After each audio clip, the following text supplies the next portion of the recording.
Welcome to recipes in my way. இன்றைக்கி நம்ம அருமையான சுவையில் ஒரு சிக்கன் கிரேவி தான் செய்ய போகிறோம். சாதம், சப்பாத்தி, பரோட்டா எல்லாத்துக்குமே ரொம்ப பிரமாதமாக இருக்கும்.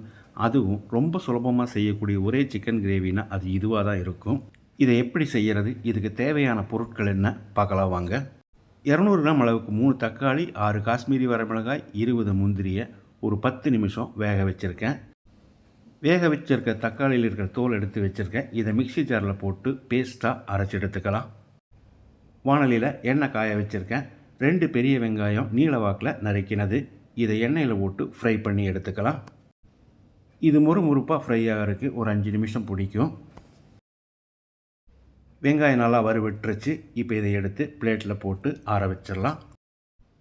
20 பல் பூண்டு, 1 இன்ச் அளவுக்கு 4 துண்டு இஞ்சி, 2 பச்சை மிளகாயை மிக்சியில் போட்டு பேஸ்ட்டாக அரைச்சிக்கலாம்.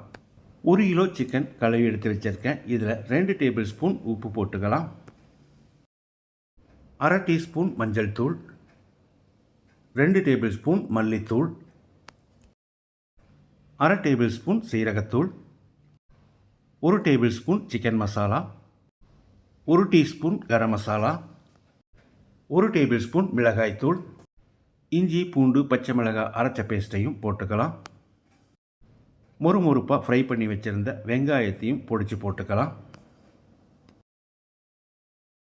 1 கப் அளவுக்கு புளிப்பில்லாத தயிர், 1/4 கப் அளவுக்கு பொடியை நறுக்கின மல்லி இலை, காஷ்மீரி மிளகாய், தக்காளி, முந்திரியை பேஸ்ட்டாக அரைச்சி வச்சுருந்தோம். இதையும் ஊற்றிக்கலாம். 1 டேபிள் ஸ்பூன் வினிகர், இது இல்லைன்னா பாதி எலுமிச்சம்பழத்தோட சாறை புழிஞ்சு விட்டுக்கலாம். 1 table spoon soya sauce, 1/4 cup அளவுக்கு டொமேட்டோ சாஸ். இது எல்லாத்தையும் நல்லா பிசைஞ்ச மாதிரி கலந்து விடணும். அப்போ தான் சிக்கனில் மசாலா பிடிக்கும்.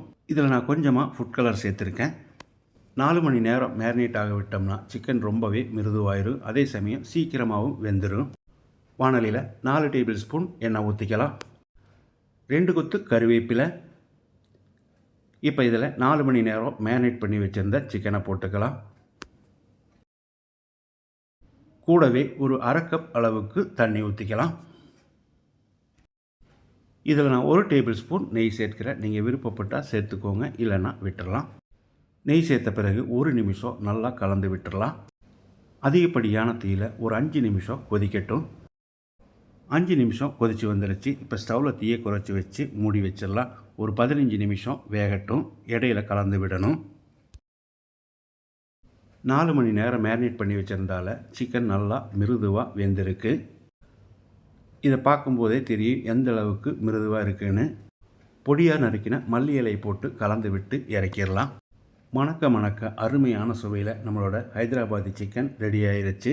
இதே மாதிரி இதே அளவுகளோடு நீங்கள் செய்து பாருங்கள். இந்த வீடியோ பிடிச்சிருந்தால் லைக் பண்ணுங்கள், கமெண்ட் பண்ணுங்கள், ஷேர் பண்ணுங்கள். சப்ஸ்கிரைப் பண்ணாதவங்க சப்ஸ்கிரைப் பண்ணுங்கள். மறக்காமல் பெல் பட்டனை கிளிக் பண்ணுங்கள்.